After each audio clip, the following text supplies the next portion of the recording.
গত ২-৩ মাসের ব্যবধানে ৩টি অটো চুরির ঘটনা ঘটেছে এবং অটো চুরির সাথে কিন্তু খুন হয়েছে। সর্বশেষ যে ঘটনাটা ঘটেছে সেটা হচ্ছে সুন্দরগঞ্জে, আপনারা জানেন।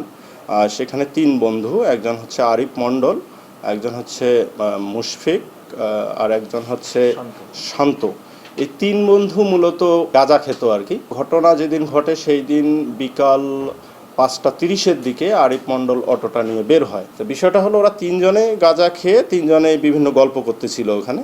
তো ওই শান্তর বাবা মা তুলে গালি দিয়েছিল আরিফ মণ্ডল কিছুদিন আগে।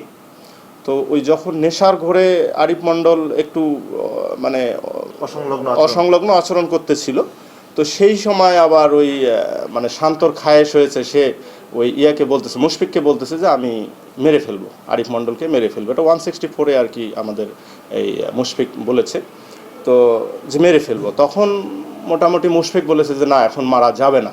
কিন্তু একটা পর্যায়ে দুইজনেই আর কি আরিফ মণ্ডলের গলায় রশি পেঁচিয়ে দেয়। পেঁচিয়ে দিয়ে যখন সে নেশার মধ্যে ছিল, সে ওইভাবে প্রতিহত করতে পারেনি। তারপরে মোটামুটি একটা সময় সে মৃত্যুর সাথে ঢলে পড়ে। তখন তারা লাশটা রেখে তার অটোটার যে ব্যাটারিটা আছে সেই ব্যাটারিগুলো তারা আর একটা ভ্যানে করে নিয়ে চলে যায় এবং ওইভাবে শান্ত তার বাসায় চলে যায় এবং মুশফিক হচ্ছে তার বাসায় ব্যাটারিগুলো নিয়ে যায়।